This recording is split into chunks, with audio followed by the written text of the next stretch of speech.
আল্লাহ রাব্বুল আলামিন বলেন, বান্দারে এই মরণ বড় কঠিন। আল্লাহ বলে, বান্দা তোর ভিতরে প্রাণ ছিল না, ছিলি একটা জড়দেহের মতন। আমি আল্লাহ তোর ভিতরে প্রাণ দিয়েছি, যাওয়ার পরে তুই জীবের মধ্যে অন্তর্ভুক্ত হয়ে গেলি। আপনারা জবান খুলে বলেন, আমাদের নির্জীব শরীরটাকে সজীব বানাইছে কে? প্রাণহীন দেহটারে প্রাণ দিয়েছে কে? আল্লাহ রাব্বুল আলামিন বলেন, কাইফা তাকফুরুনা বিল্লাহি ওয়া কুনতুম আমওয়াতান ফাআহইয়াকুম সুম্মা ইউমীতুকুম সুম্মা ইউহয়ীকুম সুম্মা ইলাইহি তুরজাউন। আল্লাহ রাব্বুল আলামিন বলে, বান্দা তুমি তো জানো না গো, তুমি আমি আল্লাহর কোন কোন নিয়ামতকে অস্বীকার করবা। তুমি ছিলে নিষ্প্রাণ, আমি আল্লাহ তোমারে প্রাণ দিয়েছি। প্রাণ দেওয়ার পরে আগ্রাবাদে কেউ কাউন্সিলর হয়ে গেল, মাতার বাড়িতে কেউ কাউন্সিলর হয়ে গেল, আবার কেউ মন্ত্রী হয়ে গেল, এমপি হয়ে গেল, কেউ তাহিরির মতন বক্তা হয়ে গেল, কেউ বিল্ডিং ঘরের মালিক, কেউ টিনের ঘরের মালিক। আল্লাহ কয়, বান্দা আমি আল্লাহ তোরে প্রাণ দেওয়ার পর তোরে আমি সম্পদের মালিক বানাইছি, তোরে আমি আল্লাহ বিভিন্ন পদের মালিক বানাইছি। আমি আল্লাহ তোর সব একটা থাবা মেরে শেষ করে দিব। ওই থাবার নাম হলো মৃত্যু, মৃত্যু, মৃত্যু, মৃত্যু, মৃত্যু। আল্লাহ বলেন, সুম্মা ইউমীতুকুম, অতঃপর আমি আল্লাহ তোরে মৃত্যু দিয়া সব বাহাদুরি বন্ধ করে দেব। যখন আমার ঘরের সামনে আজরাইল এসে যাবে,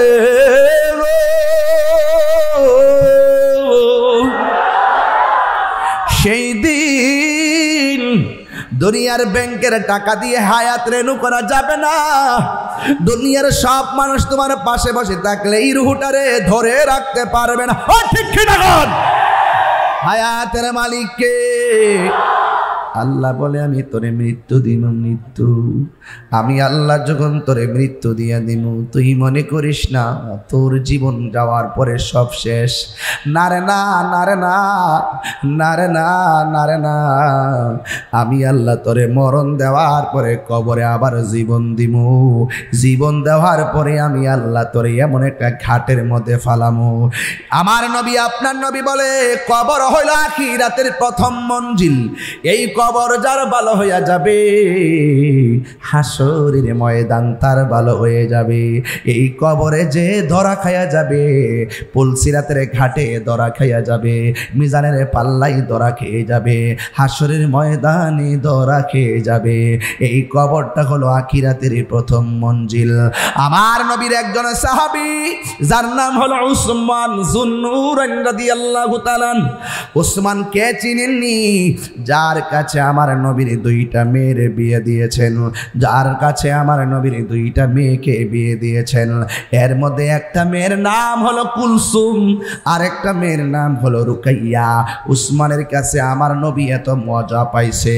আমার নবী বলে, ও পৃথিবীর মানুষ, আমার যদি আর একটা কন্যা সন্তান থাকতো, ওই মেয়েটাকেও আমি উসমানের কাছে বিয়ে দিতাম। আরো বড় করে বলেন সুবহানাল্লাহ। ওই মেয়েটাকে আমি উসমানের কাছে বিয়ে দিতাম। আমার নবী উসমান যুন্নুরাইনকে জান্নাতের টিকিট দিয়েছেন রে বাবা। 10 জন সাহাবী জান্নাতের টিকিট পেয়েছেন, এর মধ্যে একজন হলো হযরত উসমান যুন্নুরাইন। বন্ধু, আপনি যে কোরআন শরীফ দেখতেছেন, এই কোরআন শরীফগুলা খণ্ড খণ্ড ভাবে লেখা ছিল। যার নির্দেশে এই কোরআনটা একত্রিত করা হয়েছে তিনি হলো রাহমাতুল লিল আলামিন। আর যিনি একত্র করেছেন, যাকে জামিউল কুরআন বলা হয়, তার নাম হলো হযরতে উসমান যুন্নুরাইন। আমার ভাইয়েরা, ও আমার মাতার বাড়ির বাবা, ও আগ্রাবাদের বাবা, হালি শহরের বাবা, অক্সিজেনের বাবা, হায়রে যত জায়গা থেকে আসছেন গো, আপনারা আমার সঙ্গে আওয়াজ দিতে হবে, ওসমান যুন্নুরাইনের পাওয়ার কি কম না বেশি? আরো জোরে বলুন, কম না বেশি? ওই ওসমান যুন্নুরাইন যখন নামাজ পড়ে, নামাজের পরে তার চেহারাটা বড় আনন্দিত দেখা যায়। নামাজের পর তার চেহারাটা জায়গায় গেলে আপনি আনন্দ থাকেন, কিন্তু কবরে গেলে আপনি কেন চোখের পানি ফালাইয়া ফালাইয়া কান্দেন? আপনি না জান্নাতের টিকেটওয়ালা? উসমান যুন্নুরাইন বলে, ও পৃথিবীর মানুষ, যিনি আমার টিকিট দিছে তিনি আবার কায়রাও নয়া যাইতে পারে রে। এই কবর কেমন হবে আমি তো জানি না। আমার নবী বলেছেন, এই কবর হলো আখিরাতের প্রথম মঞ্জিল। জোরে জোরে কে আল্লাহু আকবার বলা যাবে না? আখিরাতের প্রথম মন্দিরের নাম কি? এই আওয়াজে মানি না, জোরে বলো নাম কি? আমার যুবক ভাইয়েরা, কি ভাষায় ওয়াজ করব? একজন জান্নাতের টিকিট প্রাপ্ত ওয়ালা উসমান যদি কবরের কথা চিন্তা করে কান্না করতে পারে, আজকে যারা আপনারা যারা মাতার বাড়ি এসেছেন, চট্টগ্রামের মানুষ, ওই কবরের চিন্তার দরকার আছে না নাই? আর বড় করে বলো, আছে না নাই? আমার নবী বলে, উম্মত, দিনে রাইতে যদি কেউ 20 বার মরণের কথা খেয়াল করে, আল্লাহ রাব্বুল আলামিন তার মরণটাকে শহীদের খাতায় লিখে দিবে। এই জন্য আমার নবী বলে, উম্মত রে, মরণটা কেমন জাননি? জীবন্ত বকরির গাই থেকে চামড়া তুললে যত কষ্ট হয়, এর চাইতে বেশি কষ্ট হয় আজরাইল যখন তোমার প্রাণ পাখিটারে ধরব। ও বন্ধু, বন্ধুরে, মরণ যখন তোমারে ধরে, হাড্ডিগুলা টাস টাস করে খুলে যাই, আবার আপনার রক্তগুলা পানি পানি হয়ে যায়। শুধুমাত্র তাই নয়, আপনার রগগুলো টাস টাস করে ছিঁড়ে যায়। এমন বুঝি অবস্থা আমার দাদার বাপের হইছে, এমন বুঝি অবস্থা আমার দাদারও হইছে, এমন বুঝি অবস্থা আমার বাবারও হইছে। এমন অবস্থায় বুঝি আমার আপনার জন্য অপেক্ষা করতেছে। আপনারা জবান খুলে বলেন, হায়াতের মালিককে।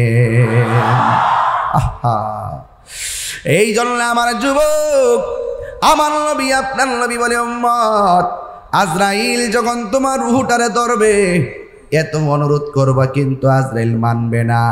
আজরাইলে বলবে, তোমার কান্নার চাইতে আমার আল্লাহর হুকুমটাই হলো আমার কাছে সব চাইতে বড়। একদিন মাটির ভেতরে হবে ঘরে মন আমার, কেন বান্দ দালান ঘর রে মন আমার, কেন বান্দ দালান ঘর।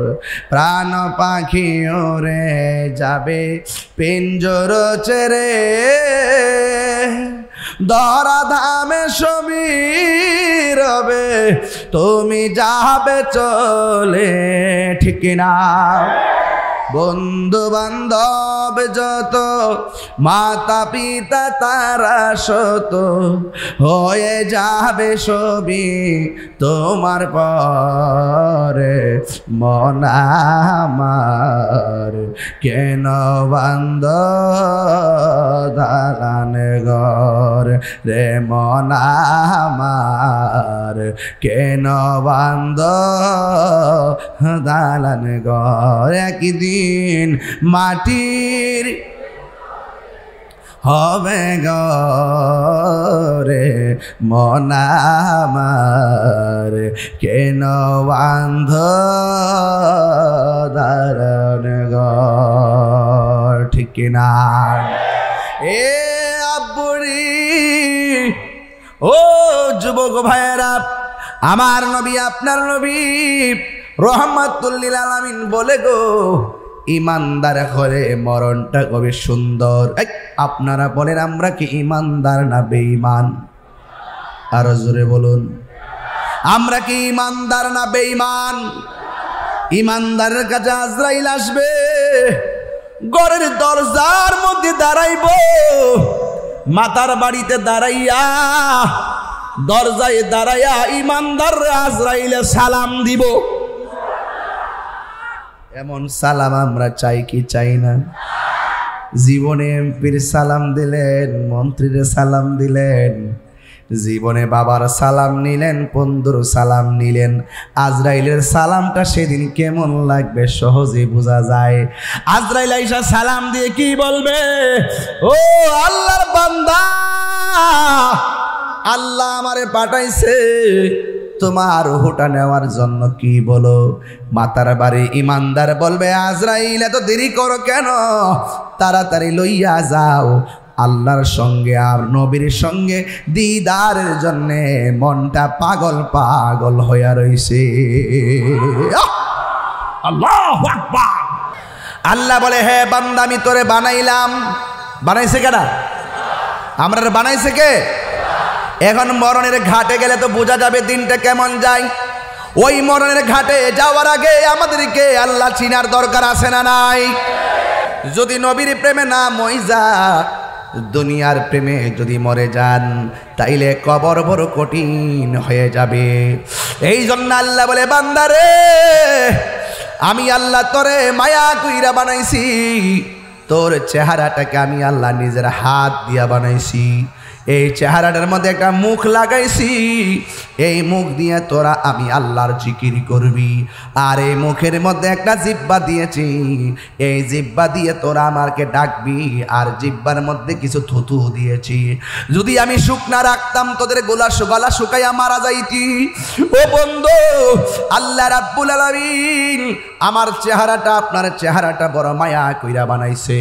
আমার বাম পাশে এক ভাই বসা, ডান পাশে আমার এক বাবা বসা। একজনের চেহারা আরেকজনের সঙ্গে মিলে না, একজনের নাক আরেকজনের নাকের সঙ্গে মিলে না, একজনের চোখ আরেকজনের চোখের সঙ্গে মিলে না, একজনের ঠোঁট আরেকজনের ঠোঁটের সঙ্গে মিলে না।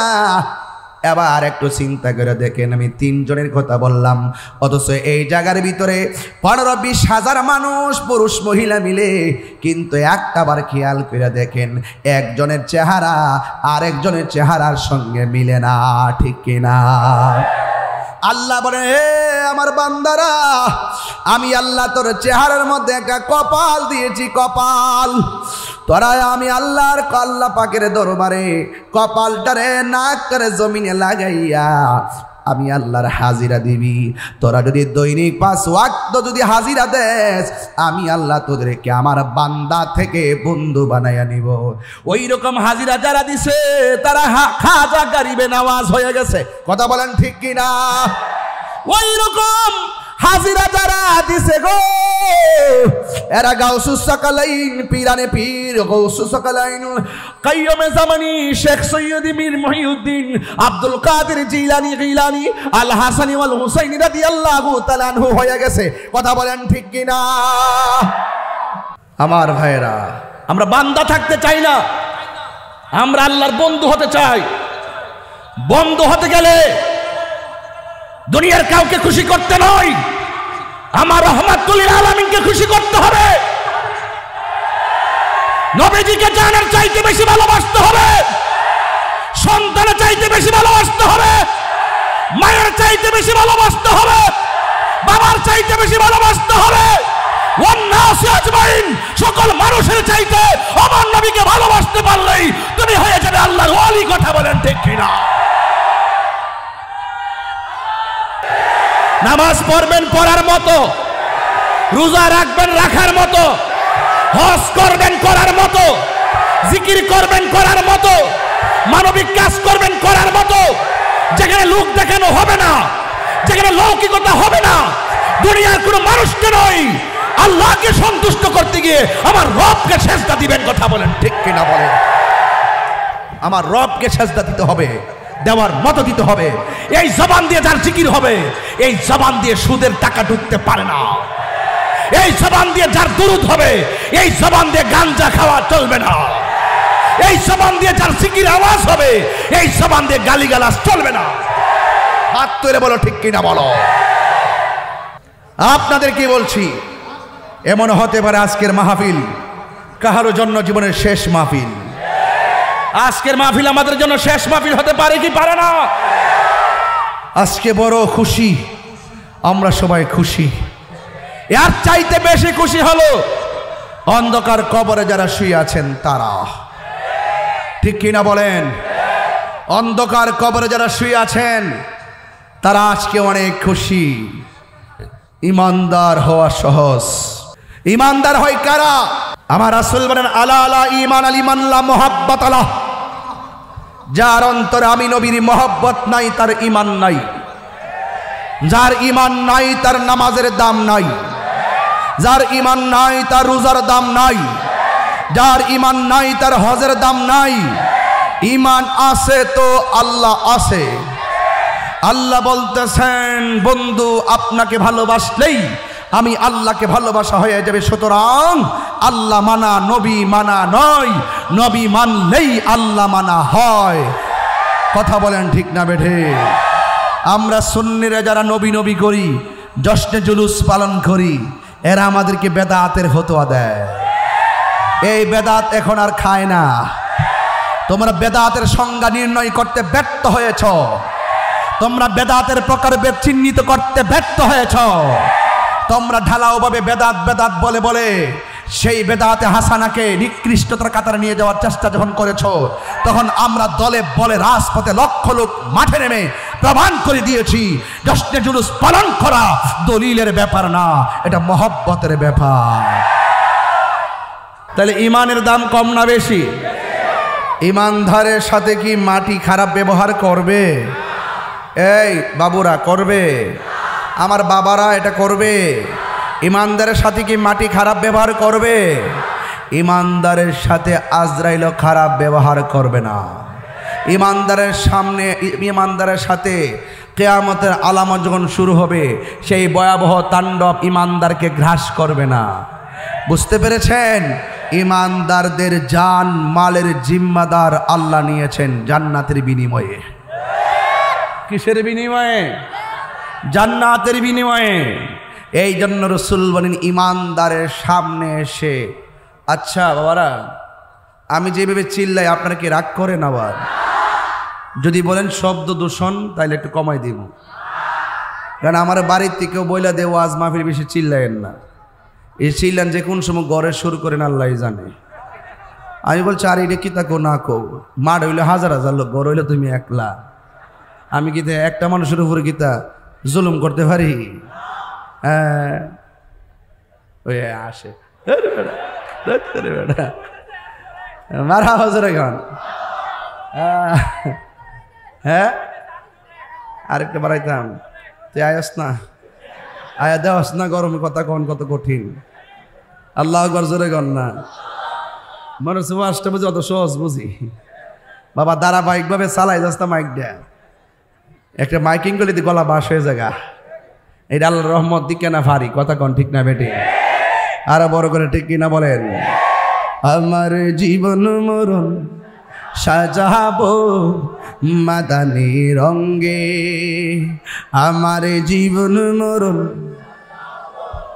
মাদানী রঙ্গে, সেই রঙ্গে রঙিন হলে আল্লাহ রাসূল থাকবেন আমার সঙ্গে। আমার জীবন মরণ সাজাবো মাদানী রঙ্গে। আল্লাহুম্মা লা ইলাহা ইল্লাল্লাহ হাসবি রব্বি জাল্লাল্লাহ মা ফি কলবি গায়রুল্লাহ নূর মোহাম্মদ। একটা জবান বন্ধ রাখবেন না, মোহব্বতে মায়ার সুরে বলো সুবহানাল্লাহ।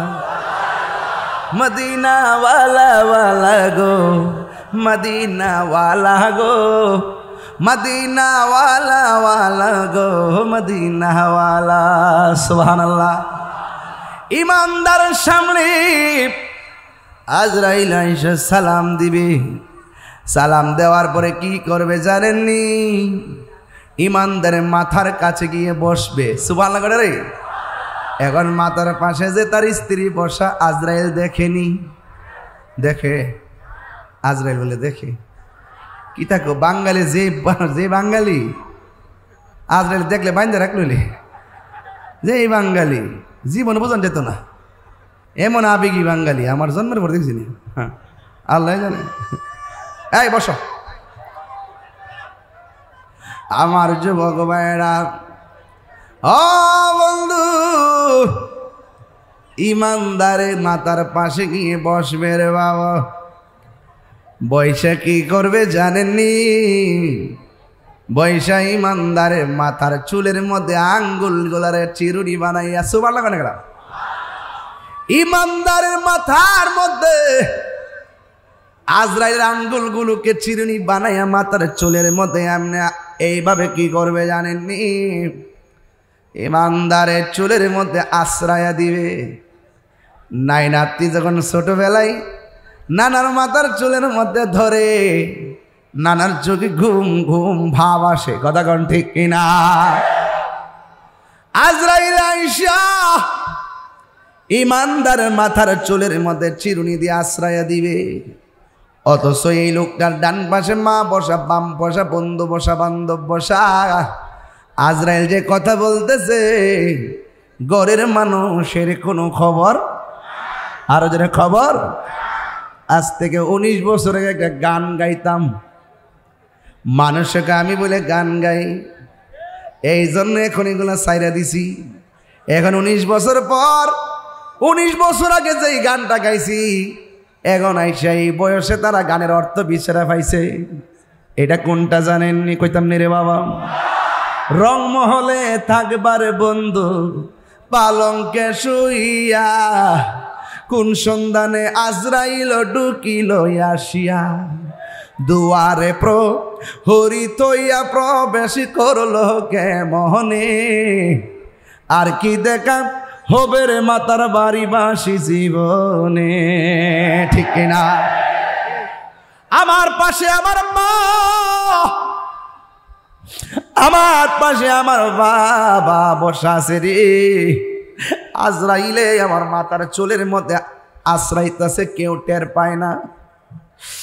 সবাই আমার মুখের মধ্যে পানি দেয়, এই পানি আমার কণ্ঠের নিচে যায় না। এত বড় ছিদ্র দিয়া পানি ঢুকে না, এই দিকটা বাইরে যায় কেন?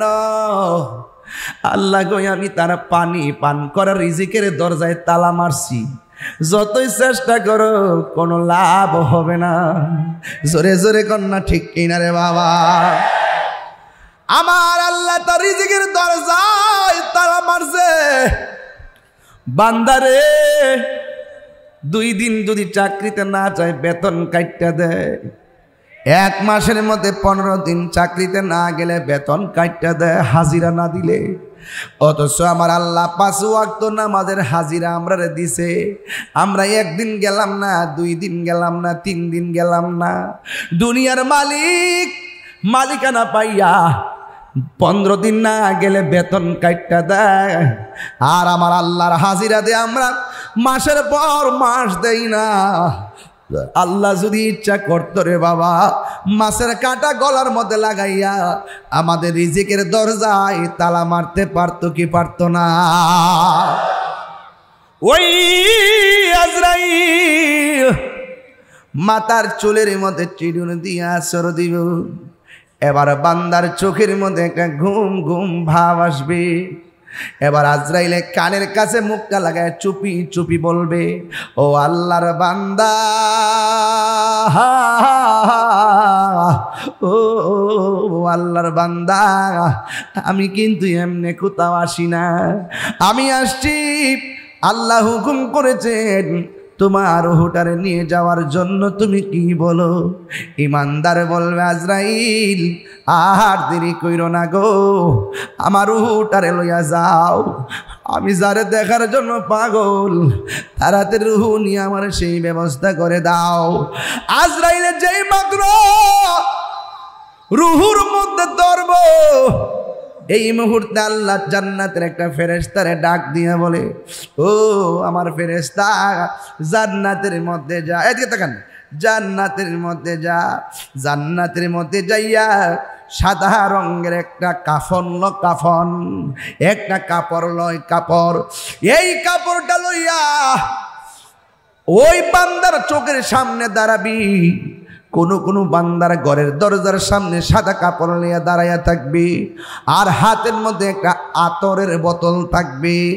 আল্লাহ বলবে, ফেরেশতারে, আজকে এই আমার প্রেমিক বান্দার রুহটা কবজ করবে।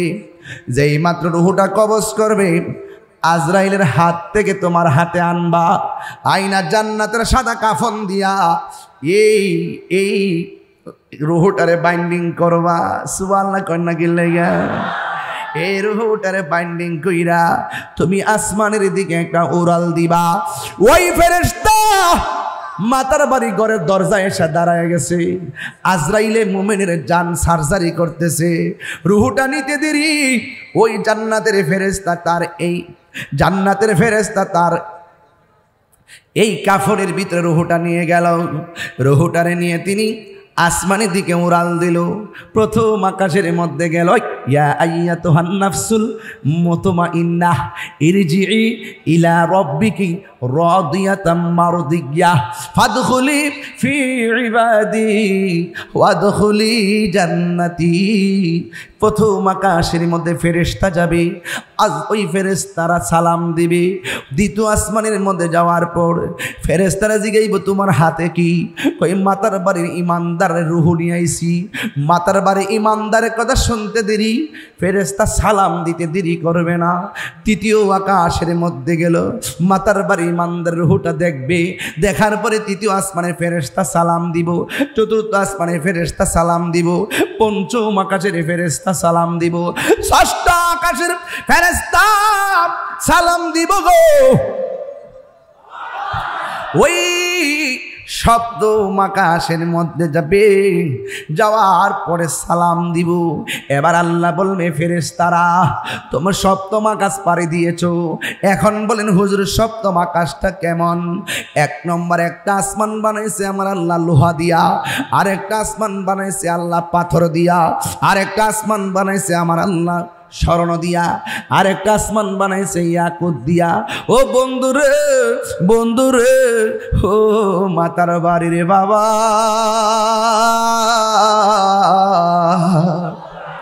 এবার সপ্তম আকাশে যখন আজরাইল ওই ফেরেশতা যাবে, আল্লাহ ডাক দিয়া বলবে, ফেরেশতারা রে আর সামনে যাইস না, আমি আল্লাহ ইমানদারের রুহটারে রাখার জন্যে আমি আল্লাহ একটা বাড়ি বানাইছি, বাড়ি বানাইছি, বাড়ি বানাইছি। ইমানদারের জিম্মাদারিত্ব কার? আল্লাহ বলবে, ও ফেরেশতারা আমি আল্লাহ একটা বাড়ি বানাইছি সপ্তম আকাশের উপরে। এখন বলবেন হুজুর বাড়িটার নাম কি? বাড়িটার নাম হলো ইল্লিন। কোরআনের মধ্যে ইল্লিন আর সিজ্জিন আছে না নাই? বাড়িটার নাম হলো ইল্লিন। আর এই দিক দিয়া রুহু তো আল্লাহ নিয়ে গেছে, মাতার বাড়ির মানিক মিয়ার বডিটা ঘরে পড়ে আছে। বাজার থেকে এক রঙের একটা কাপড় আনবে। বাজান কাপড়ের রংটাকে লাল না নীল? সাদা কাপড় আনবে রে বাবা। এই কাফনের কাপড় হবে সাদা। এই কাপড়ের মধ্যে কোনো পকেট আসেনি, এই কাপড়ের মধ্যে কোনো সেলাই আসেনি। আরে বাবা মানিক মিয়ার রুহুডারে আল্লাহ ইল্লিনে লইয়া গেছে। মানিক মিয়ার বডিডারে বান্ডিং কইরা বিদায় দেওয়ার জন্য বাজার থেকে নিয়ে আসছি কি জাননি, বাজার থেকে সাদা কাপড় নিয়ে আইছে। পুরুষের কাপড় হলো 3টা, মহিলার কাপড় হলো 5টা। পুরুষের কাপড় কেন 3টা, মহিলার কাপড় কেন 5টা? এই কথা দিয়ে কোনো মৌলবীরা কয় না। ও বন্ধুরে বন্ধুরে, ও বাবা, এবার ইমানদারের রুহুটা নিয়ে গেল, বডিটারে বাইন্ডিং করার জন্যে কাফনে কাপড় চলে আসলো। আমরা এমন কপাল পোড়া, লাশের গোসল কেমনে দিমু মুসলমান হইয়া শিখলাম না। আমরা এমন কপাল পোড়া, কাফনের কাপড়টা কেমনে কাটমু, নিজের জীবনের মাপ কত মাপ নিলাম, কিন্তু কাফনের কাপড়ের মাপ আর কাটিংটা শিখলাম না। আমরা কেমন কপাল পোড়া, নিজের বাপের জানাজাটা নিজে পড়াইতে পারি না।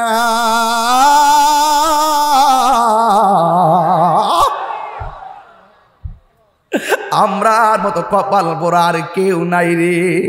হে আমার বাবা, মসজিদের মধ্যে একটা খাট আসিনি রে বাবা, ওই খাটটা প্রতিদিন আমরা মসজিদে দেখি, একটা বার ভাবি নাই খাটের মধ্যে আমার কইরা আসল বাড়িতে লই আইব। ওই খাটটা সময় মতো আমার বাড়িতে চলে যাবে, আমার বাড়িতে চতুর্দিকে কাপড় টানাইব, টানাইয়া বড়ই পাতার গরম জল করব। হাইরে কত রঙের পাতা দেখলাম, বাঁশ পাতা, তাল পাতা, কত পাতা দেখলাম, বড়ই পাতার গরম জল দিয়া কেন গোসল দেওয়াই, এই কথা দিয়ে কোনো মৌলবীরা কয় না। হাইরে এবার গরম জল করে সাবান দিয়া দৌত করে আঙ্গুলগুলা খিলাল করে, যদি একটা বার সময় পান মাতার বাড়ির বাবা, কেউ যদি মারা যায় গোসলের ভিতরে ডুববেন, ডুইকা ডুইকা গোসল না করানো অসুবিধা নাই, শুধুমাত্র তাকায়া তাকায়া দেখবেন মানিক মিয়া দোকানে চা খাইছে, মানিক মিয়া রিক্সা চালাইছে, মানিক মিয়া চাকরি করছে, মানিক মিয়া নামাজ পড়ছে। এই মানিক মিয়ার দেহ থেকে রুটা যখন বার হইয়া গেছে গো, এই গোসলখানায় গিয়া ডুইকা দেখবেন মানিক মিয়া এইভাবে পয়রা রয়েছে, এইভাবে সোজা হইয়া পয়রা রয়েছে, হাত লড়াইতে পারে না, পা লড়াইতে পারে না, টুট লড়াইতে পারে না। একটা বার গোসলখানায় যায় দেখবেন মানুষটা কেমনে তরতাজা হইয়া পয়রা রয়েছে, ডান কাত থেকে বাম হইতে যাইতে পারে না। ও চট্টগ্রামের বাবা, আগ্রাবাদের বাবা, মাতার বাড়ির বাবা, দুনিয়া অহংকারের জায়গা নয়। মইরা গেলে বাজারে বসবেন দেহটার কোনো দাম নাই।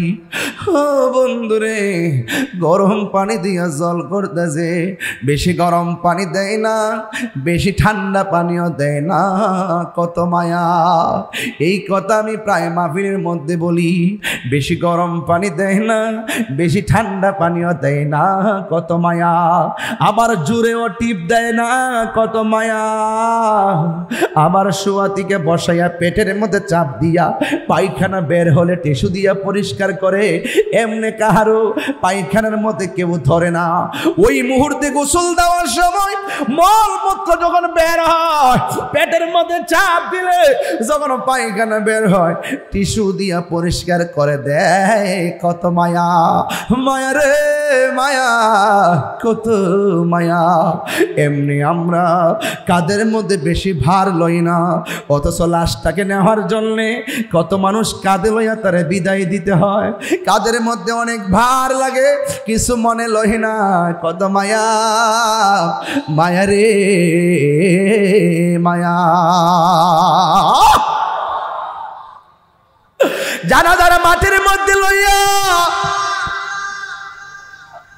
জানাজার মাঠের মধ্যে লইয়া, আল্লাহু আকবার কোন নাকি,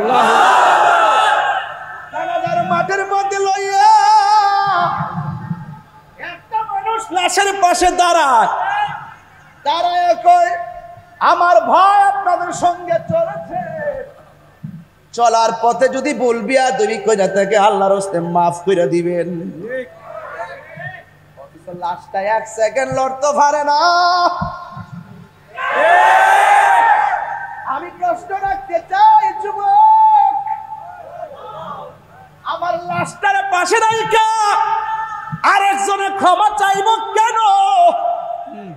দুনিয়াতে থাকা অবস্থায় কি আমরা একজন আরেকজনের কাছে মাফ চাইতে পারি না?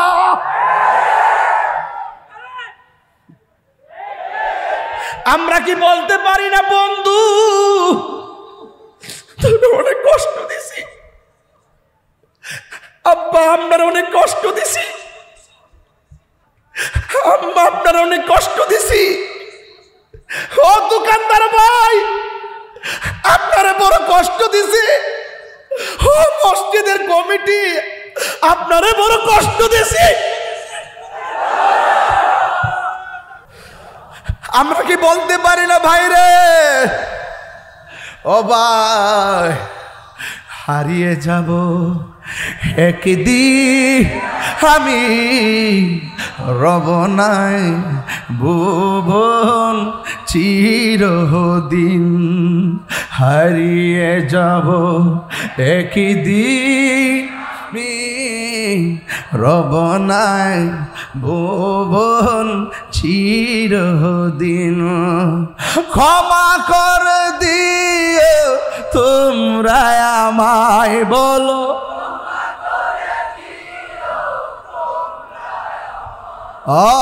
ভুল করে তাকি যদি কোনো দিন, হারিয়ে যাব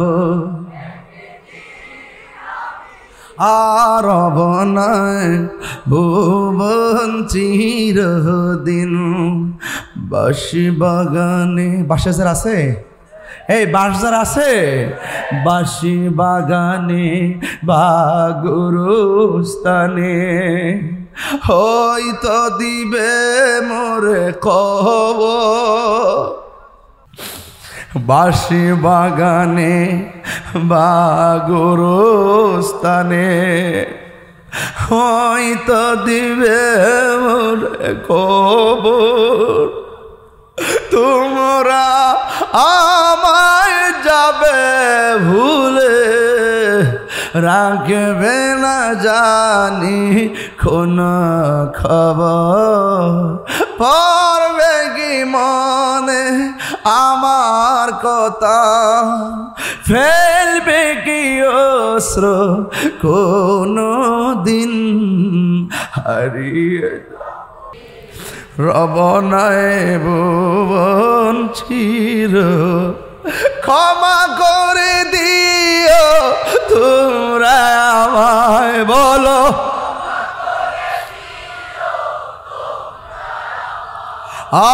ভুল করে তাকি যদি কোনো দিন, হারিয়ে যাব ইস রব নাই ভুবন চিরদিন।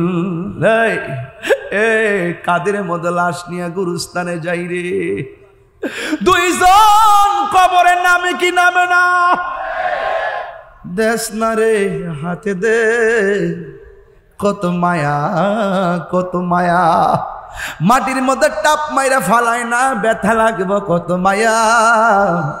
আমার নবী আপনার নবী বলেন, মৃত মানুষের সঙ্গে এমন জোর করে প্রহার করা যাবে না যে তারা ব্যথা পাবে।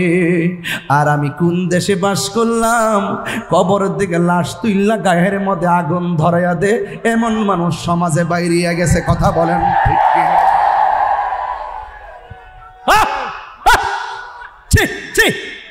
ধিক্কার জানাই সেই ব্যবস্থাপনাকে। কথা বলেন ঠিক কিনা? ধিক্কার জানাই তাদের আদর্শকে, ঠিক কিনা? ধিক্কার জানাই তাদের চেতনাকে, ঠিক কিনা? ধিক্কার জানাই তাদের অমানবিকতাকে। কথা বলেন ঠিক কিনা? যাদের কাছে কবরের লাশ নিরাপদ না, তারা কখনো ধর্মের রিয়েল হিরো হতে পারে না।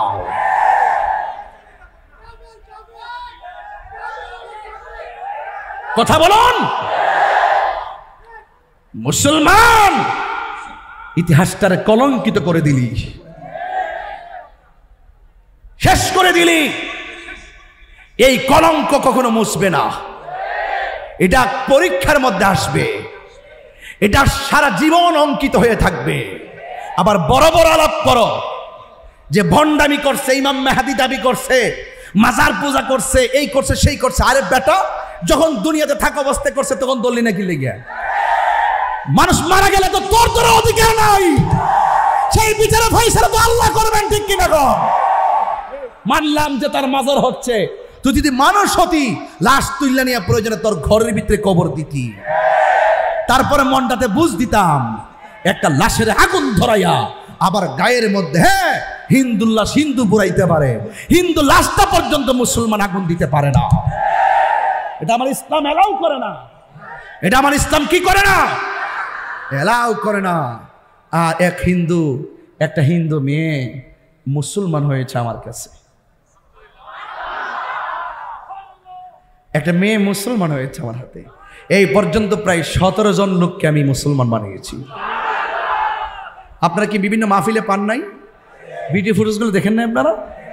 মেয়েটাকে জিজ্ঞাসা করেছিলাম, তুমি বলো কেন তুমি মুসলমান ধর্ম গ্রহণ করেছো? মেয়েটা বলতে বাধ্য হয়েছে, আমার মা ছিল অত্যন্ত নম্র ভদ্র পর্দাশীল। আমার মা যখন মারা গেল তখন আমার মা লাশটাকে পোড়াইতে নিয়েছিল। যেই মার দেহ কেউ দেখে নাই, তখন তাকে পুরানোর সাথে সাথে গায়ের কাপড়গুলো পুড়ে যায়, তার শরীরটা উলঙ্গ হয়ে যায়। আমি মেয়ে হিসাবে বড় লজ্জা পেয়েছি। আমার বাবাকে কখনো কেউ প্রহার করতে দেখি নাই।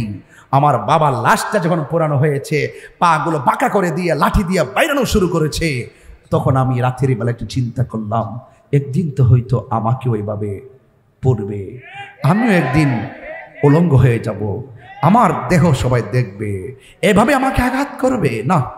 ঠিক আছে, একটু চিন্তা করলাম।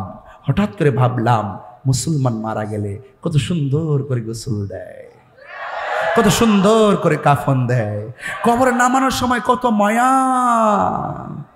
এই শেষ বিদায়ের চিত্রটা আমাকে ইসলাম ধর্মের প্রতি দুর্বল করে ফেলেছে।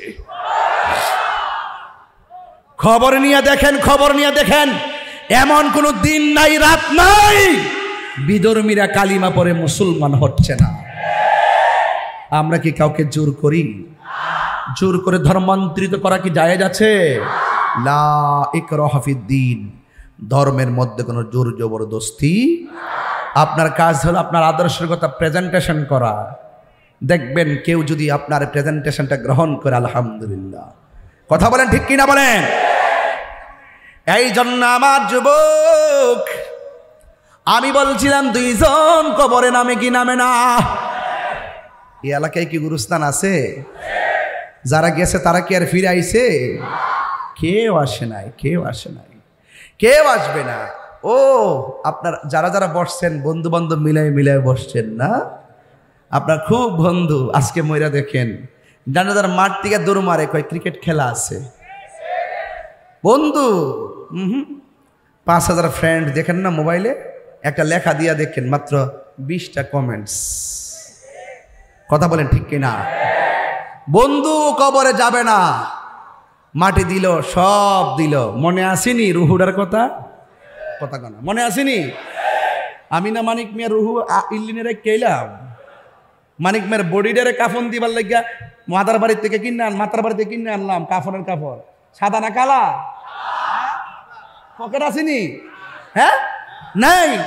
সেলি আসেনি? নেই। বান্ডিং করে লয়ে যেতেছি, কবরে ঢুকাই দিলাম, বাঁশগুলা বেছাই দিলাম, চাটিগুলা দিলাম। মিনহা খলাকনাকুম ওয়া ফিহা নুঈদুকুম ওয়া মিনহা নুখরিজুকুম তারাতান উখরা বলে মাটি দিয়ে দিলাম। 40 কদম হেঁটে আসলাম। আস্তে আস্তে আল্লাহ কয়, এ ফেরেশতারা, আমার প্রেমিক তো পরীক্ষার হলে গেছে, ইল্লিন থেকে রুহুডা নিয়ে তার ভিতরে ঢুকাই দিয়াও, আমার প্রেমিকের পরীক্ষা হবে, পরীক্ষা। জোরে না সুবহানাল্লাহ। রুহুটা যেই মাত্র ভিতরে দিয়া দিবে, তখন ইমানদার এমনি চাই যাব, কে কই আইলাম ইমানদারকে, মাশাআল্লাহ এতদিনে না আসল বাড়িতে আইলাম, এতদিনে না শান্তির বাড়িতে আইলাম। কই আসলাম রে? দুনিয়া সিজনুল মুমিনিন, দুনিয়াটা মুমিনের জন্য হলো জেলখানা। কথা কান ঠিক কিনা?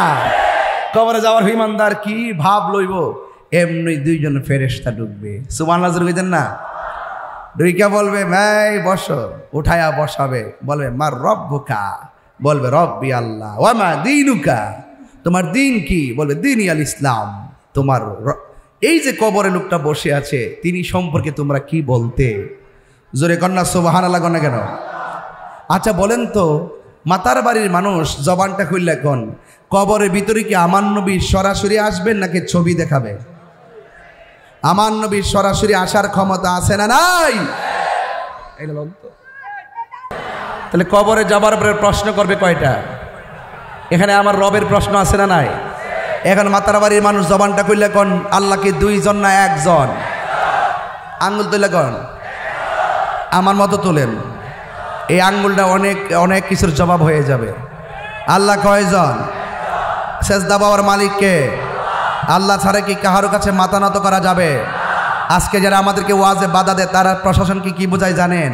কইতা মাজার পূজারি, তাহিরি মাজার পূজারি, তাহিরি ভণ্ড, এ আসতে পারবে না। সেজদা পাওয়ার মালিককে? মাথা নত করবো কার কাছে? আমরা কি মাজার গিয়া সেজদা করি? মাজারওয়ালাকে আমরা কি আল্লাহ মনে করি? আমরা কি মাজারওয়ালার কাছে চাই?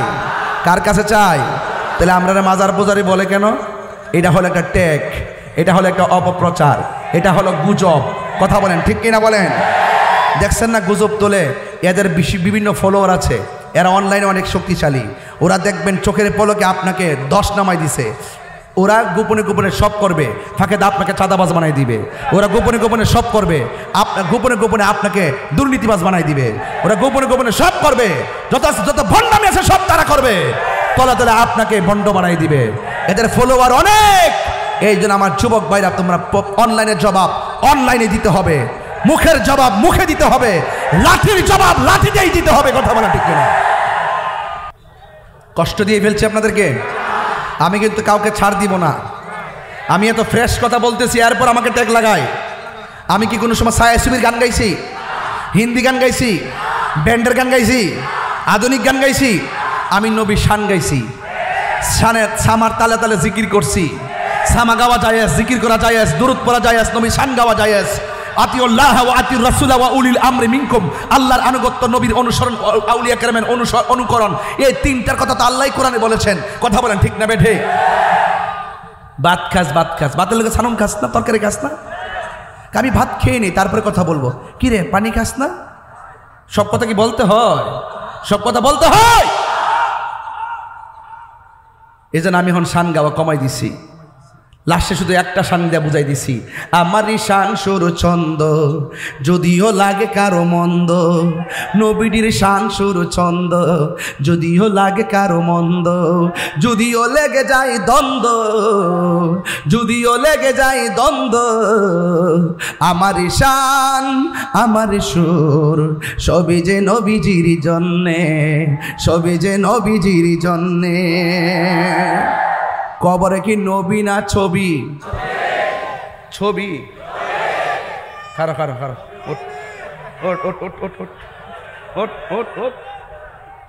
কবরে কি নবী না ছবি?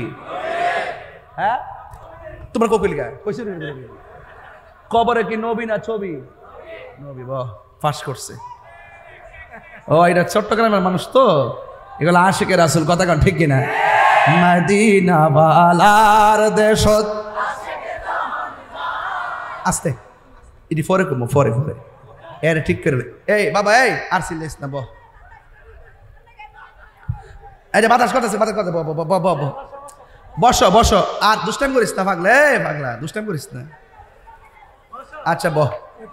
আল্লাহু আকবার জোরে কর। বাবা যেন আমি যে একটু ডানে বামে যাই, আপনারা কি রাগ করেন?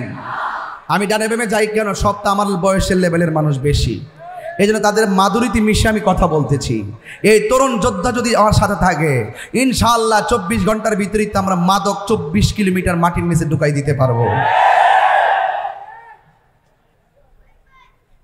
পারবো কিনা বলেন? আরো যারা পারবো কিনা? এখন সবাই মিললে আকীদা ঠিক করেন। কেন বলতেছি? কারণ আছে। এত বড় দাড়ি নিয়া মাথার মধ্যে এমনি রুমাল দে, শাইখ।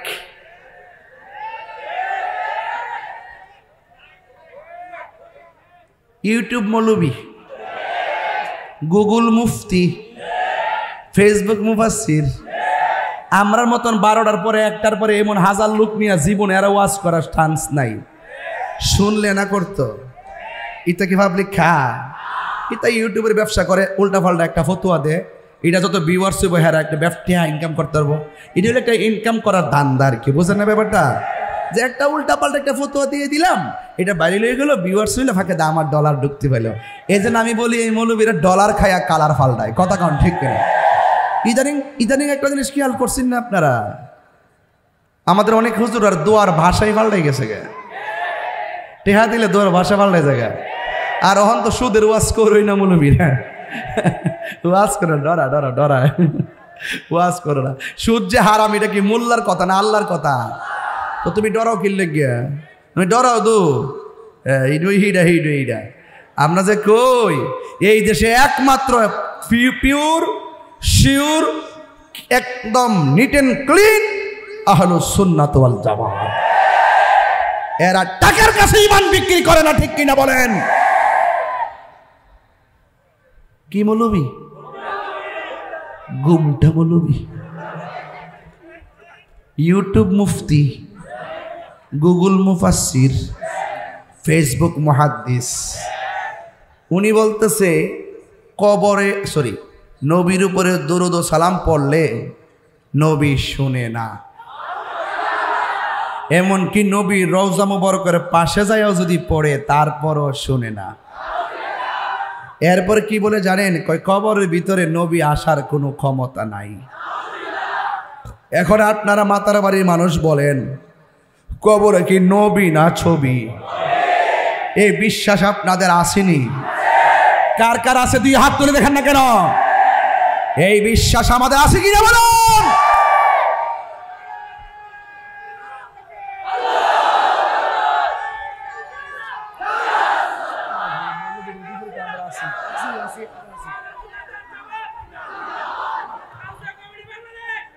মারহাবাগন। কবরে নবী আসার ক্ষমতা আছে তো ইনশাল্লাহ? যারা এই বিশ্বাসটা করবেন দেখবেন মা বাপ চাইরা কবরে গেছেন, দেখবেন আমার নবী দুই হাত তুলে আপনাকে রিসিভ করবে। আরো বড় করে বলেন সুবহানাল্লাহ। এখন মাতার বাড়িতে গুরুস্থান আছে কিনা? কয় বছর আগের গুরুস্থান?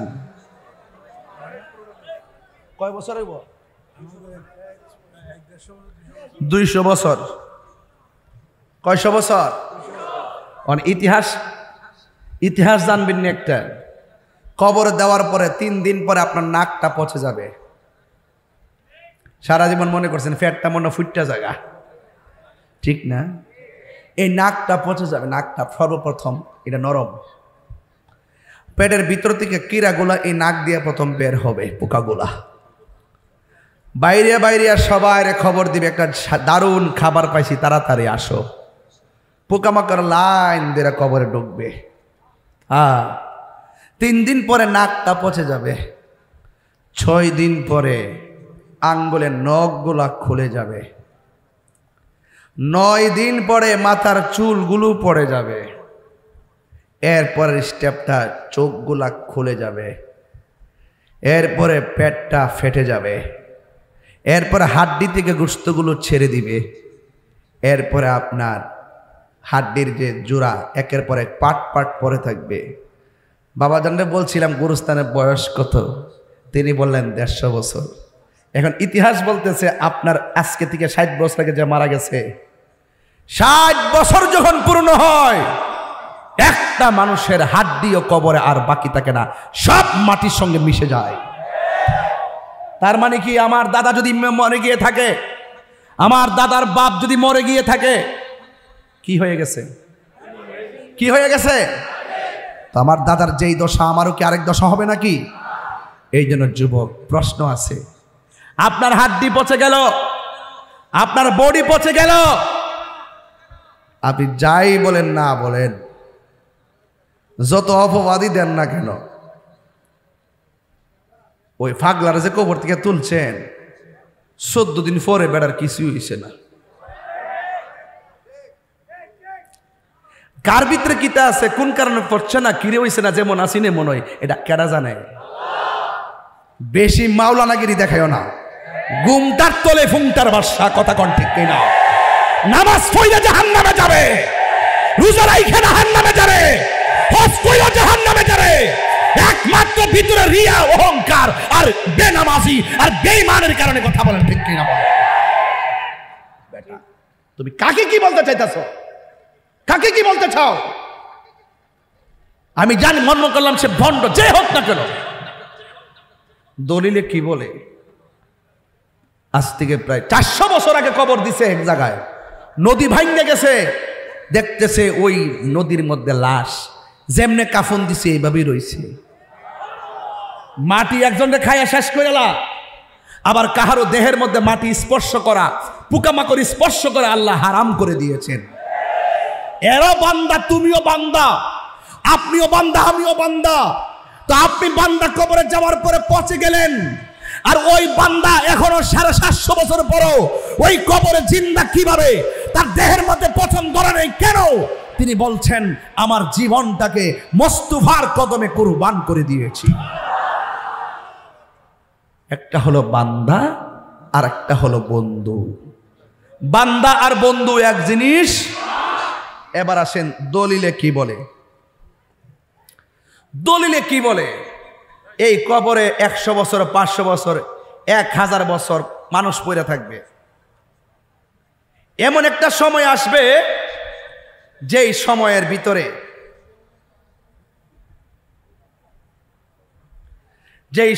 ভিতরে এই যে হাদিস শরীফের মধ্যে আসছে, হাদিস শরীফে এসেছে, হযরত সাহাল ইবনে সাদ রাদিয়াল্লাহু তাআলা থেকে বর্ণিত।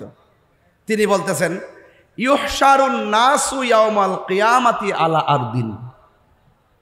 সব মানুষ কবরে যাওয়ার পর একদিন এই মানুষগুলো কিয়ামতের সম্মুখীন হবে।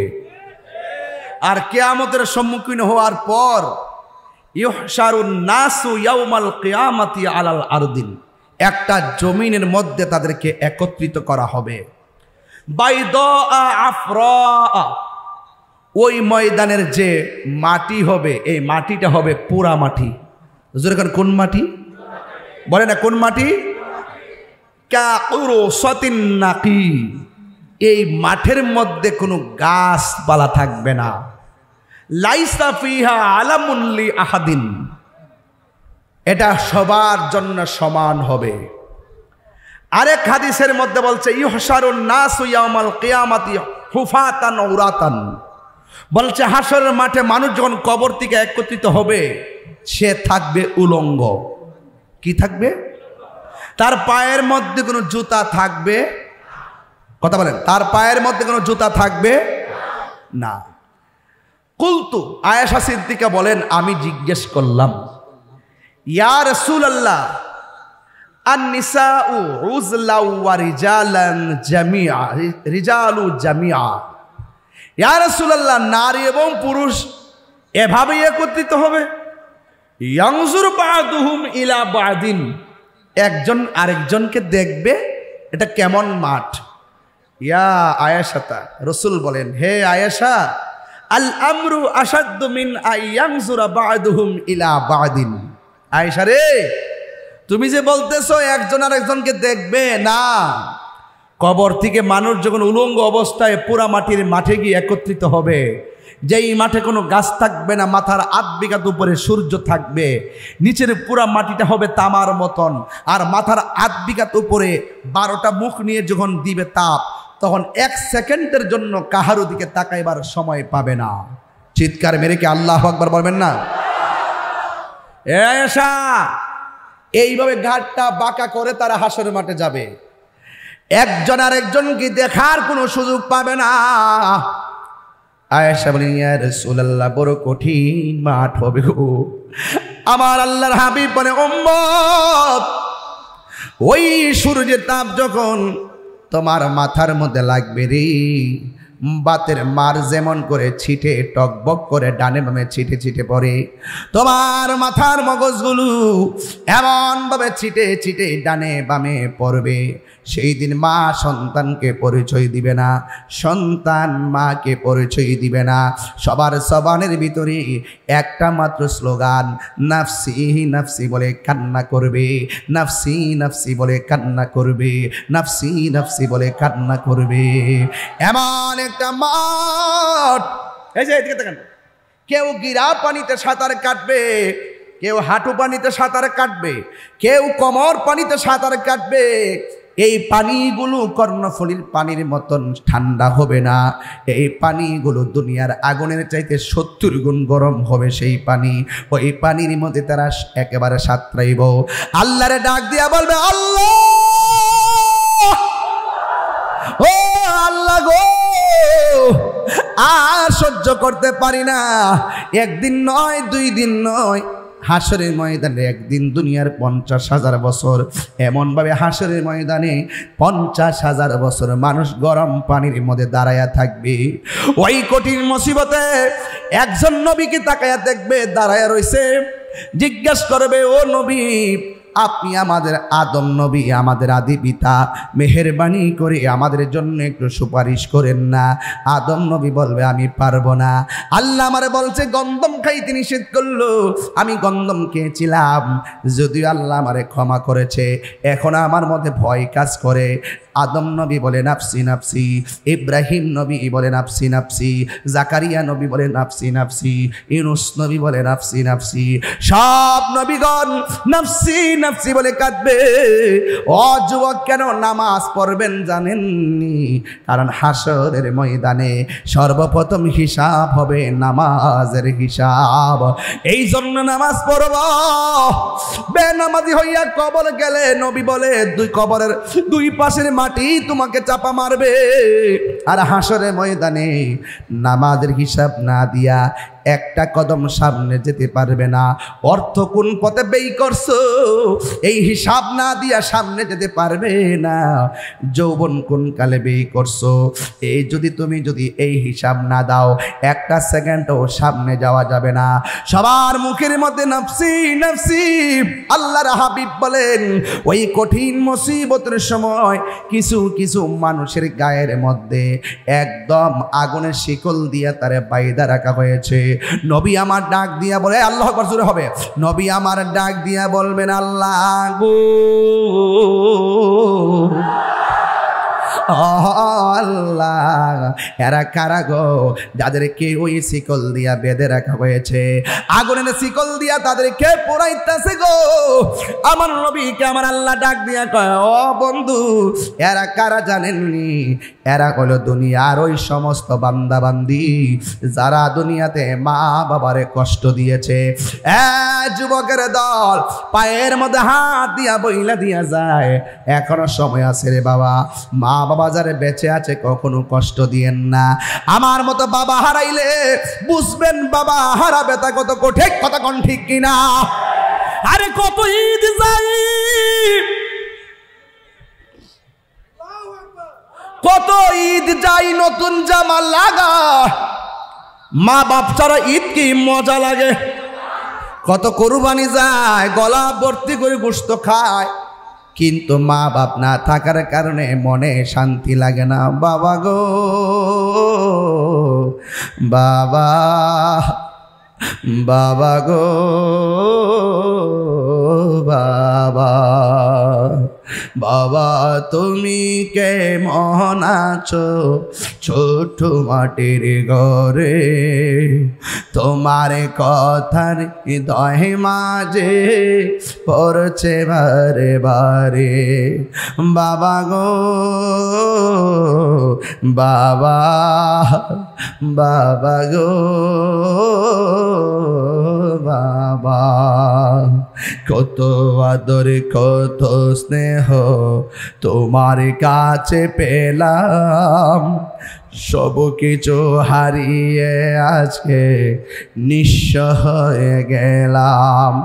ভালোবাসি তোমায় বাবা, বুকটা যে যাইছি রে, ভালোবাসি তোমায় বাবা, বুকটা যে যাইছি রে, তোমার কথা হৃদয় মাঝে পড়ছে বারে বারে। বাবা গো বাবা, বাবা গো বাবা।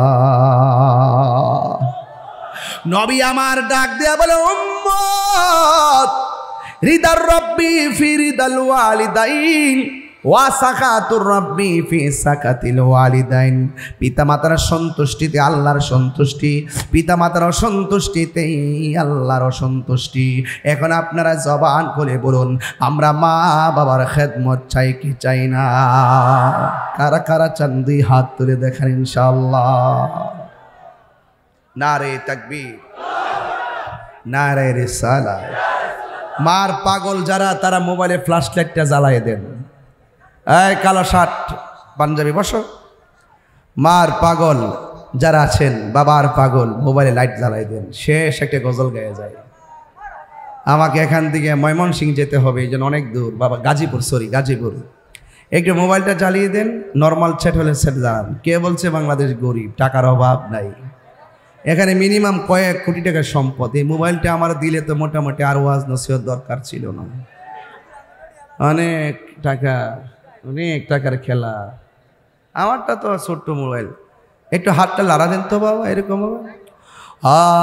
মা কেন এত দামি জানে না সকলে বলো, এত দামি জানে না সকলে, জানতো যদি পড়তো দেখে কোরআন হাদিস খোলে, একটি হজের সওয়াব মিলে মাকে একবার দেখিলে, মা কেন এত দামি জানে না সকলে বলো, মা কেন এত দামি জানে না সকলে। 2 বছর পান করালো মায়ের বুকের দুধ, কোলে পিঠে নিয়ে আমায় দিতেন কত সুখ। সেই মায়ের কষ্ট দিলে, সেই মায়ের খোদার আরো সটলে, মা কেন এত দামি জানে না সকলে বলো, মা কেন এত দামি জানে না সকলে, জানতো যদি পড়তো দেখে কোরআন হাদিস খুলে, একটি হজের সওয়াব মিলে, একটি হজের সওয়াব মিলে, মাকে একবার দেখিলে, দেখিলে মা কেন এত দামি জানে না সকলে বলো, মা কেন হাতলো আমি জানে না সকলে। 10 মাস 10 দিন মায়ে গর্ভে দিল ঠায়, রক্ত মাংস খাইয়া যেন এলাম দুনিয়ায়। সেই মায়ের দুঃখ দিলে, সেই খোদার আরো সটলে, মা কেন এত দামি জানে না সকলে বলো, মা কেন এত দামি জানে না সকলে, জানতো যদি পড়তো দেখে কোরআন হাদিস খোলে, একটি হজের সওয়াব মিলে, একটি হজের সওয়াব মিলে, মাকে একবার দেখিলে, দেখিলে মা কেন এত দামি জানে না সকলে বললো, মা কেন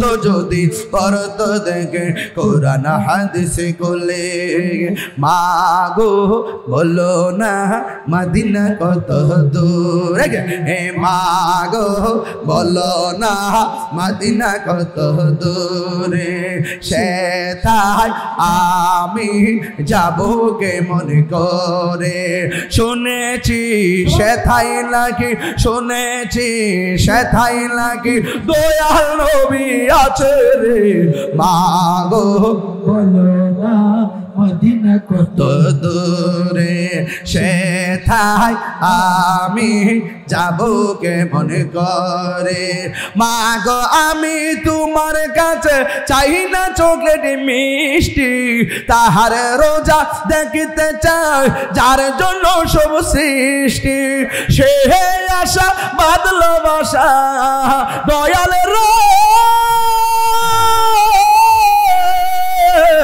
সে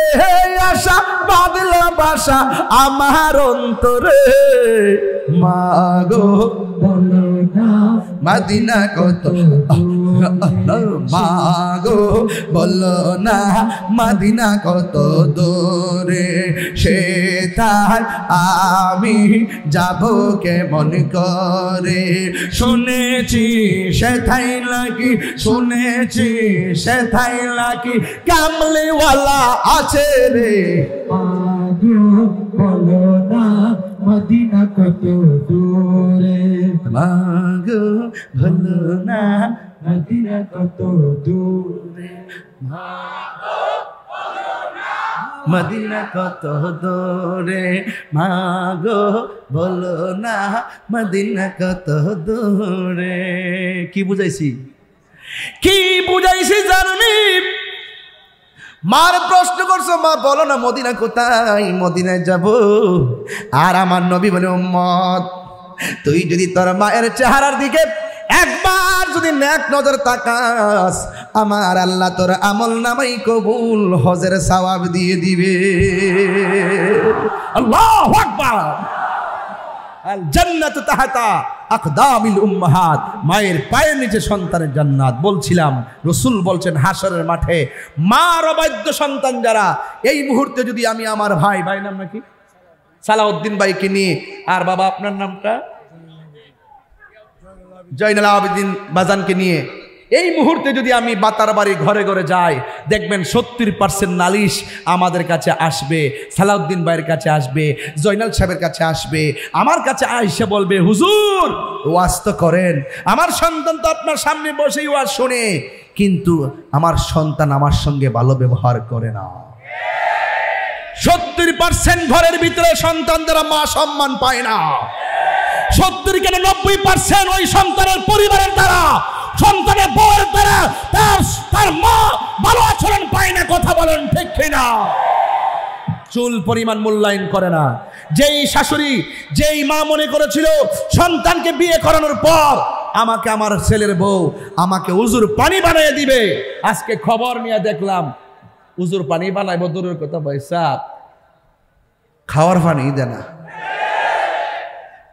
জামার টিয়া থাক আর না থাক এমন একটা চাপ দিব 5,000 টাকার শাড়ি কিনা দিলে চলতো না 20,000 টাকা শাড়ি কিনে দিতে হবে আবার যদি জামাই যদি আলাদা কিনা নিয়ে আসে গালটা ফুলে রাখবো আমার পছন্দ হইছে না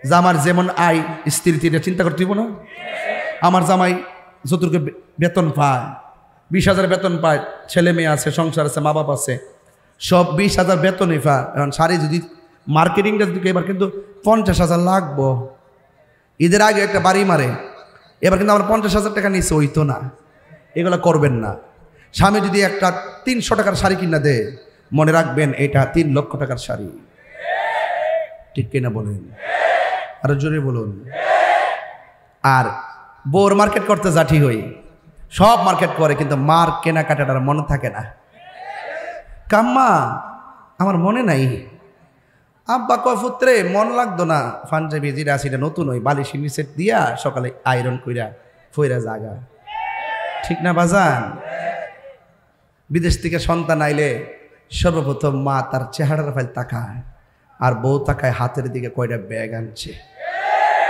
বউ কোনদিন মাত নার নয় বউ আফন ও আবলুসন আবলুসন মানে আবুল হোসেন যদি আবার এখানে আবুল হোসেন থাকে মনে কষ্ট পাইব তো এর লাগে আবলুসন কইছি আর কি বউ কোনদিন মাত নার নয় বউ আফন ও আবলুসন বউ কোনদিন মাত নার নয় বউ আফন বউ তোরে ভালোবাসিব নিউ মার্কেট থেকে লাল শাড়ি কিনা দিবি যতক্ষণ না দিলে ও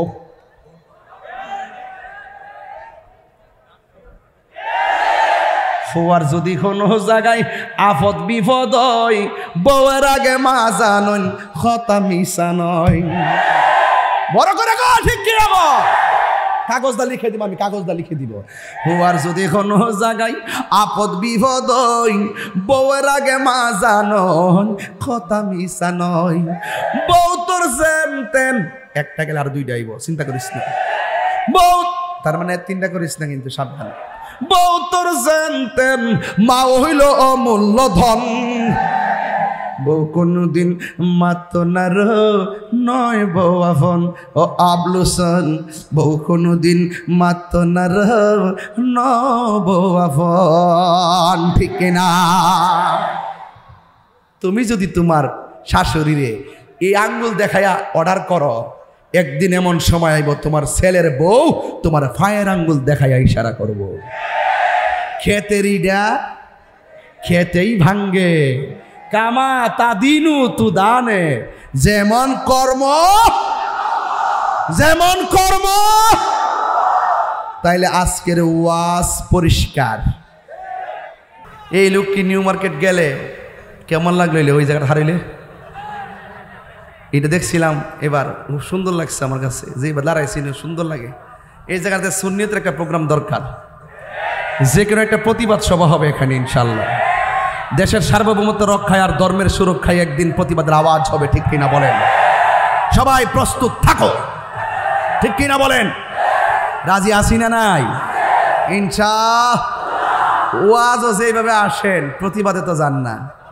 এই যে প্রেস ক্লাবে ওই দিন হইলে আমার বিরুদ্ধে প্রতিবাদ, আমার নামে মিথ্যা মামলা করছে, এত ফেসবুকে লেখালেখি করলো, প্রতিবাদের মধ্যে আপনারা কেউ যান নাই। এটা গেছেন কম। এই লোকগুলো গেলে ওই দিন আমার মামলা প্রত্যাহার করতে বাধ্য হইতো, কিন্তু আপনারা যান না, আপনারা আন্দোলনমুখী না, আপনারা রাজপথমুখী না। আগে যা হইছে হইছে, এখন কি আহলুস সুন্নাত ওয়াল জামাতকে 2 না 1? আমার তো একটা দায়িত্ব দিছে না? এবার কেন ভাগ থাকবো?